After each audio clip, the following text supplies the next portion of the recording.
Hello, beautiful people, and welcome to another segment of Complete Wellness with Cindy, the Busy Woman's Cheerleader. This is the channel where women from all walks of life can stop by, get tools and resources to help them thrive 360 in mind, body, spirit, and finances. I invite you to stay connected, subscribe to this channel, and visit me online at thecindyrand.com. Now for today's segment. Hello, beautiful people. This is Cindy, the Busy Woman's Cheerleader. So super excited as usual to be here. And so we've got a wonderful guest. We've got some information that we're going to give you that everybody needs, including myself. But in the meantime, let's do a little housekeeping. First of all, today's session or podcast episode is being brought to you by Leap to End Homelessness Run Walk Jog. This is a half marathon, 10K, 5K, and kitty run, and it's being hosted by A Grateful Mind International. It'll be held Sunday, November 17th at Triple Mill Park in Gwinnett County, Georgia. That's Lawrenceville. And actually, they've got a virtual option this time. So anybody from around the globe that wants to support, again, that's the Leap to End Homelessness Run Walk Jog. I need some more coffee, and that is it. Today, we have with us Allison. Now, you know, Allison, I told you I will butcher a name. Yeah. Allison Yamamoto. Allison is a beautiful person that was an NCAA cheerleader at UC Berkeley before running half and full marathons. Isn't it ironic that I was just saying one Ross? It's funny. Coincidence, for sure. She loves talking about her personal experiences, which impact the majority of active women. And if we're still breathing, we're still active. Okay. She's going to talk to us today about navigating exercise and nutrition and how to basically keep it, I would say, at a healthy level, keeping healthy boundaries and mindsets about eating, nutrition, and being an active woman in today's society. I'm going to turn it over to Allison. How are you, Allison? Hey, I'm so great. I'm very excited to have this conversation. And yeah, it wasn't very much coincidence that when you're bringing up the 5K, 10K, I was like, oh, there's definitely a runner theme going on. Yeah, that is awesome. You know, I always say everything starts with cause and effect.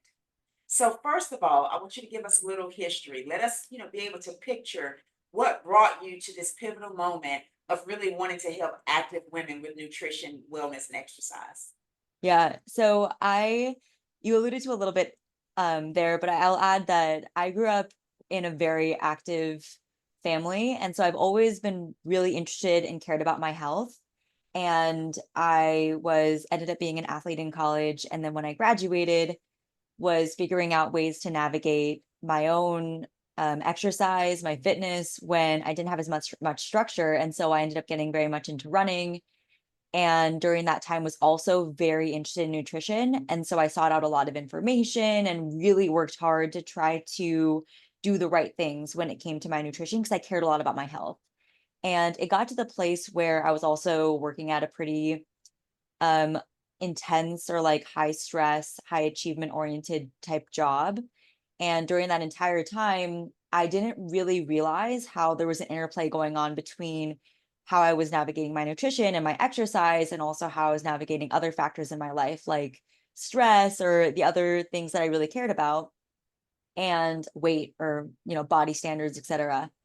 And I ended up getting to a period of time where I had a lot of like menstrual disturbances and I lost my period for a little while and was told by a lot of healthcare um, doctors or clinicians that it was either normal because I exercised a lot or that it wasn't a really big deal because at the time I wasn't really trying to have a period for the sake of fertility or reproduction. And then only to later realize that there are actually a lot of health risks that are affiliated with the type of issue that I was experiencing. And it's actually really common in a lot of women because of how prevalent dieting is amongst women, especially, and how we don't always understand that some of those things can be impacting us in negative ways. And that there are actually health risks to getting into a state where, and we can go into this, but essentially where what I was experiencing, which was low energy availability, that was fairly chronic, and that was causing menstrual disturbances that ended up causing a lot of other health risks like propensity for injuries or actually impacting my ability to improve my fitness. and that in some ways it was actually also contributing to my burnout at the time. And so I didn't really realize how interconnected a lot of these things were, and dismissed my own experience around some of these issues for a long time before realizing that it was something that I should really try to think about more deeply and correct, which is really what, to your point, inspired me to really focus now on the work that I do in helping other active women who could be making similar mistakes, knowingly or not, in ways that could be impacting their health or even their overall life in ways that they may not fully understand where they're at right now. Wow, wow, that is interesting. That is really interesting. So tell us, what is your take on crash diets? Crash diet. um, so do you mind clarifying exactly what you Oh, have you in know mind? what a crash diet is. Those quick diets that people get on Oh, yeah, yeah. to lower their carbs so they can get in a dress, or they're going on a trip. So, oh, I'm going to starve for 7 days so that I can be able to, Yeah. basically get into this outfit and look good in my swimsuit, which it's Mhm. going to take more than 7 days. It is a everything's a process, but psychologically, there are some people, who really live by these crash diets, thinking that if they cut out quickly, they'll lose weight, or oh, I'm not going to drink any water. The body is like 75% of water. I'm not going to drink any water for Mhm. like 10 days, and then I'm going to lose weight. What is your take on these crash diets? I mean, besides the fact that it's not healthy, Besides besides that, the fact that it's temporary. yeah, I think it's really interesting because it really shows a lot about how much pressure we face, especially as women, about how we need to look or how we need to experience and our own like aesthetic, especially around certain events. And so I think that something like that is usually something that women are trying to achieve for a specific event, and they want to achieve a certain type of appearance. And I think that that type of pressure is something that can impact women really often, whether it's through crash dieting or through chronic dieting, or somehow exhibiting a lot of control over their food. And that can lead to a lot of the mistakes that women make that they don't realize are impacting their energy availability or their overall health. And I think that one of the dangers with something like a crash diet is how, because of how extreme a lot of those things are, is the like the vulnerability that you create about either like one of two things come to mind. So one would be over anchoring on like the aesthetic goal that may be very, to your point, like temporary. It might be like a very point in time situation. And then the other aspect of it, which is that the scarcity mindset that we're creating in this very chronic state for that period of time where we're going into that deficiency, can also make us much more vulnerable to the other end of the spectrum once we get to that event, or once we get to that overall achievement that we're trying to get to. Whether we get there or not through the effectiveness of the crash diet is like kind of a whole nother, questionable conversation that we could be having. But that type of restriction that we can go under will create not only like psychological, but even physiological mechanisms that can be really, really hard to fight against. And so I think that sometimes we don't think about the holistic impact of the actions that we're taking when we're really short-sighted towards a specific aesthetic goal, and really stepping back and questioning, well, how am I balancing this goal with other goals that I have in my life? Whether it's like, am I really seeking confidence in my body, or am I seeking the specific dress size? Am I seeking health and longevity? And how am I weighing that against some of these more short-term and near-term pressures or goals that I have within my body or my weight? And I think that the crash diets are a really good example of not only the pressure that we're facing, but also how we may be misweighing some of the short-term goals that we have against some of the longer term or more holistic consequences that could be a result of doing something like a temporary fix for hoping that we feel better about our bodies at this very specific event that's coming up. But it's also like really relatable because I think there is a lot of pressure, and a lot of women do want to achieve happiness or confidence or whatever it is through our bodies and through how we believe that other people are expecting our bodies to look or perform or whatever it is that we have around the expectations with our body standards. Yeah, yeah. Yeah, it goes back to, what you hear a lot now about comparisons. I'm just of the belief that we were all uniquely made, Mm. fearfully and wonderfully made in our own ways. Just like there's no cookie cutters for a lot of issues and problems. I don't really feel like there's a cookie cutter when it comes down to a person's individual body, that individual's body's needs. You can have some things that are kind of cursory that can apply to most. Just like, you hear from childhood to eat your veggies, you eat your veggies and eat more veggies and eat more veggies. Nonetheless, some people don't like vegetables, or some people don't like, um, you know, salads versus cooked vegetables. Different people have different ways that they approach things. But I think one of the primary things, to your point, is basically kind of accepting who you are and working with what you have, not looking to say, well, this is a quick fix, quick crash diet. I'm going to do this and I'm going to do that so that I can look good for the moment. I think it is mental and physical at the same time, because there has to become a point where it's like, okay, this is who I am, and this is just who I am. I have to be okay with that, accept it or not. When it comes down to that weight management, I feel like it should be a personal goal for that person to be at their happy weight or their happy size, not in comparison or saying, I want to look good in this outfit for this day, or I want to be able to look good because we're going here, and I don't want so and so to look better in her dress for the bride, bride, what the bridesmaid, as I am. So there are different reasons behind it. Give us your take on, I would say, not so much as like the culture behind, dieting now, but how do you become burnout? Is there a burnout level of that back and Mm. forward with, diet, exercise, nutrition?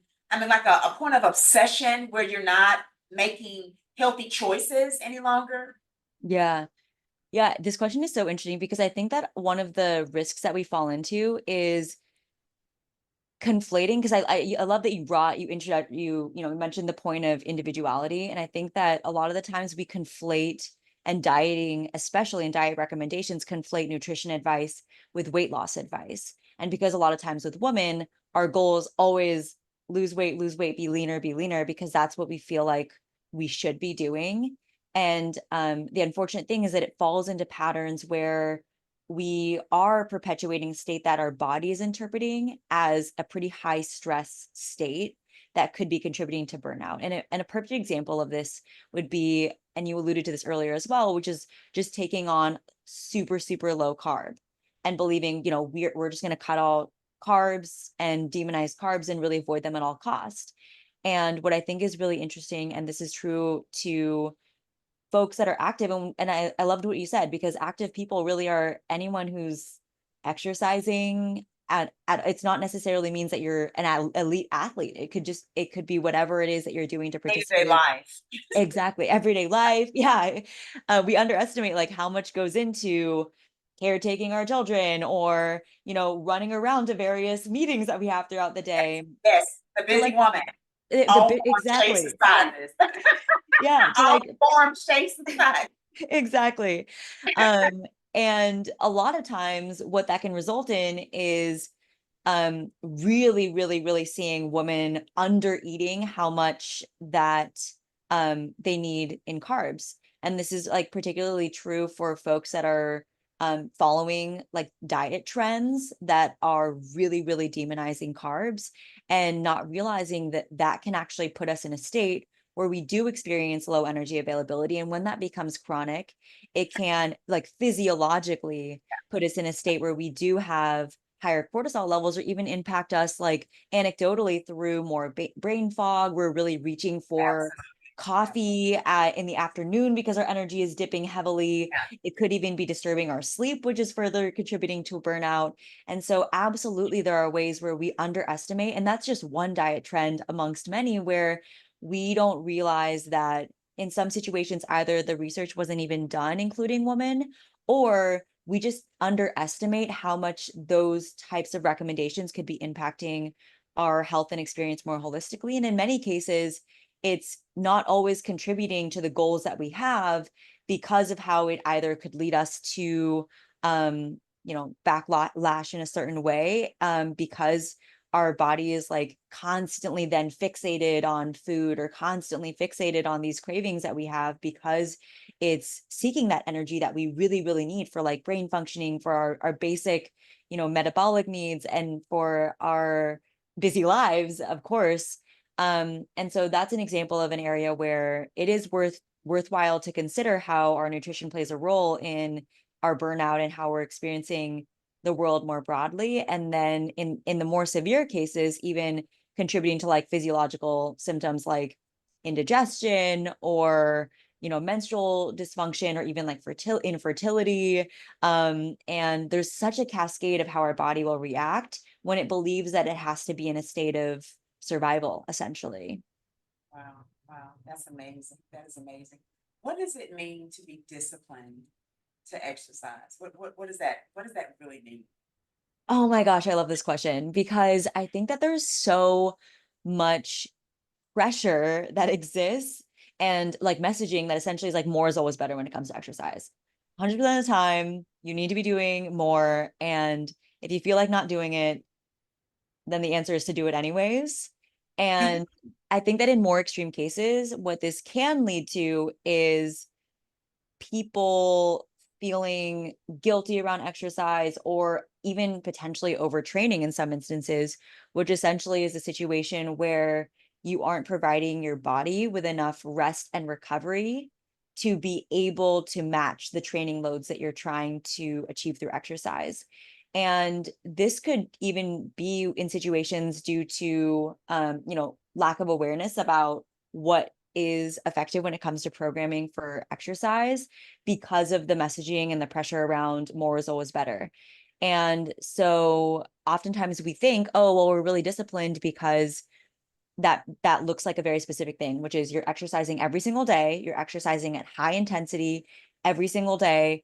And therefore we praise when we see somebody who is quote unquote disciplined, which would be them hitting the gym every single day. And what we often don't talk about is that rest and recovery does play a role in discipline when it comes to exercise, and that there's a difference between being disciplined with exercise and exerting discipline and exercising because it's a compulsion or because you would feel guilty or anxious if you didn't do it, or because you feel like there's an obligation to do what you're doing in order to feel okay about either yourself or your productivity or whatever else it is.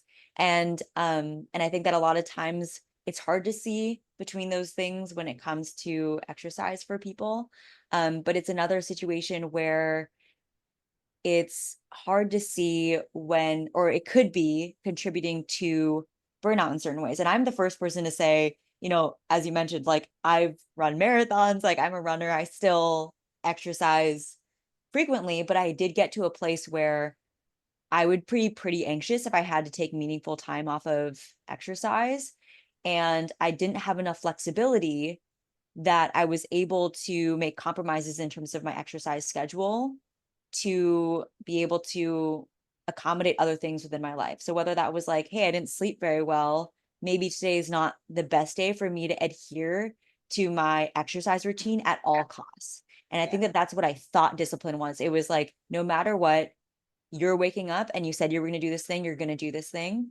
And it just didn't leave enough room for there to be reactive responsiveness or accommodation for other things in my life, whether it was other health situations that were going on, like, oh, I'm actually feeling some pains, or maybe I'm feeling a little bit sick, all the way through to, hey, it's okay to switch up how you're going to work out because you're traveling, or because you have family in town, or because it's a really, really stressful week, and deciding to start your 12-hour workday with waking up and getting only 4 hours of sleep in order to accommodate the exercise doesn't have to be the only decision that you can make.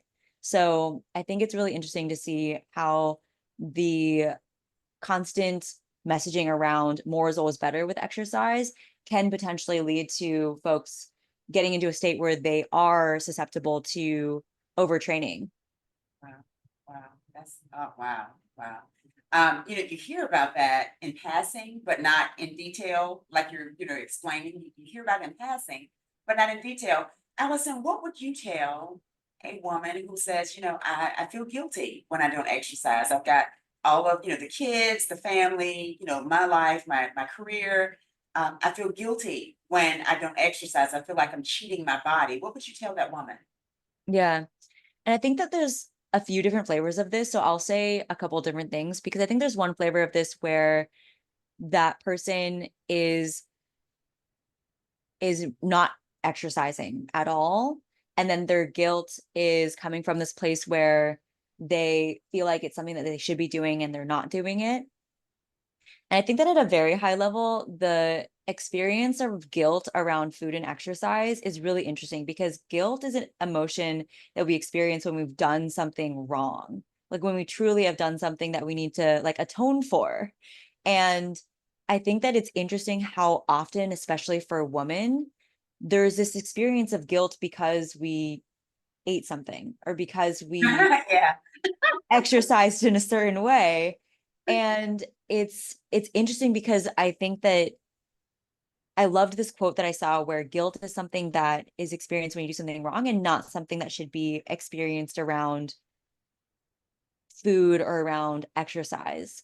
And so that like notion of morality when it comes to having not enough time to exercise just goes to show that there's like that's so much pressure that is not necessarily serving us in a way that it could be. And I think that for a woman who is maybe not exercising enough and feeling that that guilt around having not exercised enough, that there's maybe an opportunity to reflect on what role she would like exercise to play in her life and how could she move closer to what would be serving her and serving her needs when it comes to exercise and being able to navigate that in a way that is allowing for forgiveness when it doesn't go exactly to the way that she might have planned or the standards that she held for herself, but also allowing for her to make and prioritize exercise where she feels like she might not be.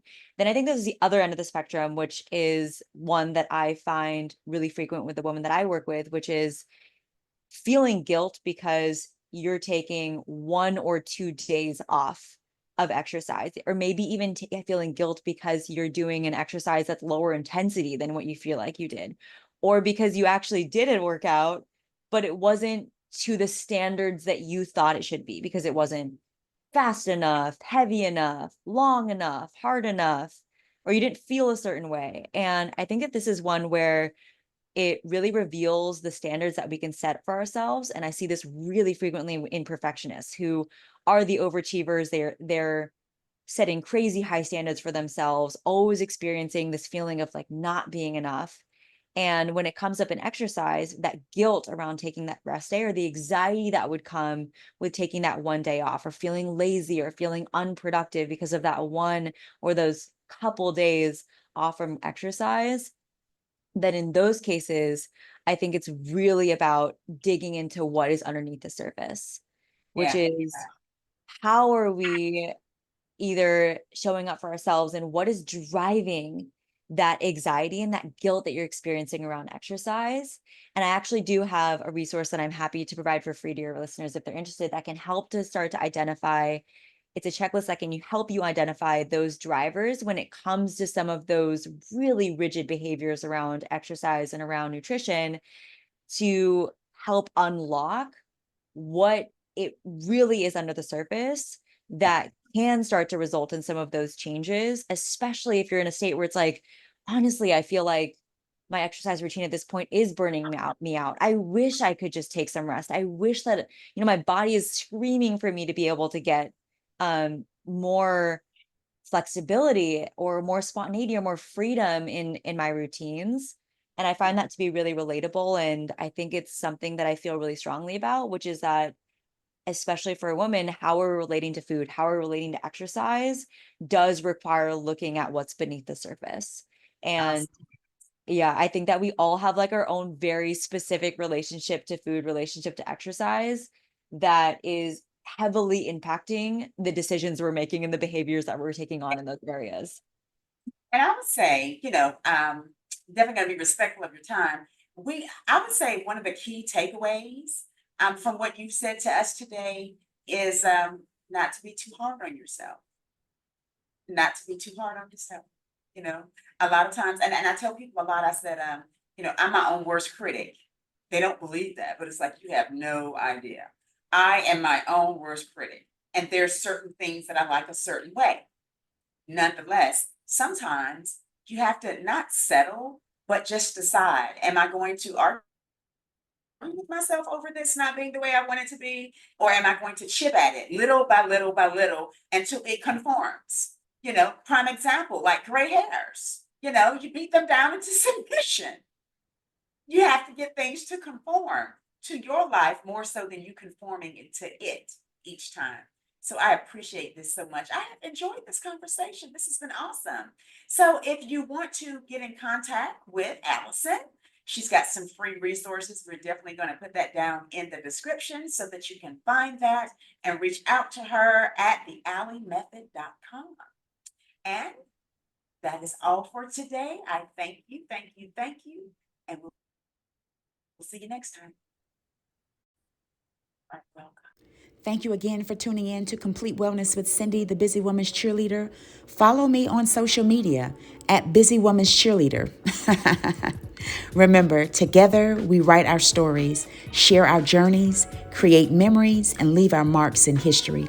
Until next time, peace, blessings, and joy be multiplied to you. Ta-ta.